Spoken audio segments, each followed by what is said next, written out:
Alain Delon révèle son métier secret aux USA. J'étais apprenti boucher, son échec.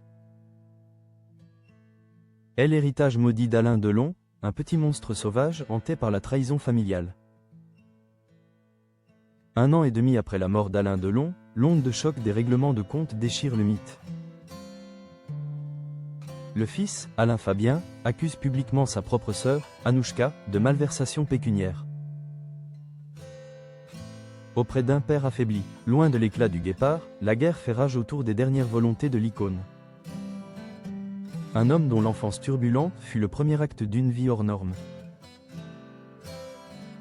Le fracas est assourdissant. La paix n'aura été qu'une illusion éphémère après le décès du monstre sacré du cinéma français. Alain Delon, survenu le dimanche 18 août 2024 à l'âge de 88 ans dans son havre de Douchy. Aujourd'hui, le deuil a cédé la place à une confrontation amère et spectaculaire, la bataille de l'héritage.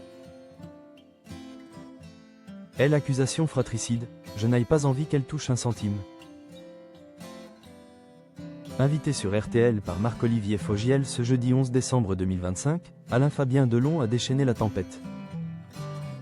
Le jeune homme de 31 ans, visiblement éprouvé, ne mâche pas ses mots. Sa mission, clame-t-il, est de faire respecter les dernières volontés de son père. Mais la cible de sa colère est précise et douloureuse, sa propre sœur. Tête qui parle, je trouve que certaines personnes mal intentionnées ont pu profiter d'un état de faiblesse de mon père à des fins pécuniaires et ça m'empêche de dormir la nuit, a-t-il affirmé. La confirmation est glaçante. Pour Alain Fabien, Anouchka fait partie de ceux qui ont exploité la vulnérabilité du patriarche. L'enjeu n'est plus seulement financier, il est moral, et la rancœur atteint un point de non-retour. La conclusion du cadet est définitive. Je n'ai pas envie qu'elle touche quoi que ce soit, ni même un centime. Cette déclaration jette une ombre cruelle sur la mémoire de l'acteur, suggérant une trahison au sein même de son cercle le plus intime.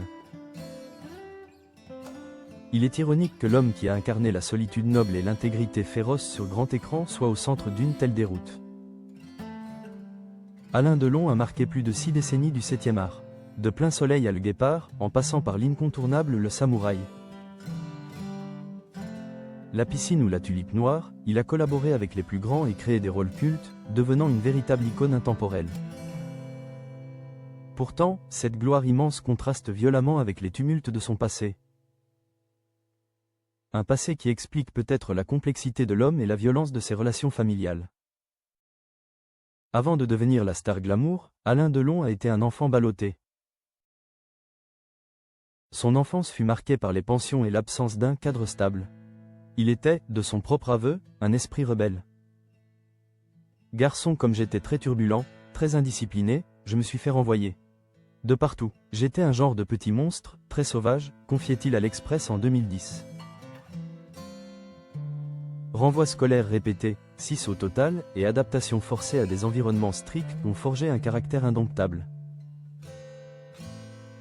Ces expériences ont bien failli le mener loin des projecteurs. Après une tentative de fugue aux États-Unis, sa mère et son beau-père décidèrent de l'ancrer dans une voie diamétralement opposée, un cap charcuterie à l'âge de 14 ans. Il devint l'apprenti de son beau-père dans la boucherie de Bourg-la-Reine. Discipline, travail manuel, odeur de la viande au lieu des effluves de plateaux de tournage. Heureusement pour les cinéphiles, le destin en décida autrement, le tirant de l'étal de boucher vers les tapis rouges. Mais l'histoire de cet enfant sauvage est la clé pour comprendre l'homme tourmenté qui a laissé derrière lui non pas un testament de paix, mais un champ de bataille familiale, où la trahison semble être le dernier scénario écrit pour le clan Delon.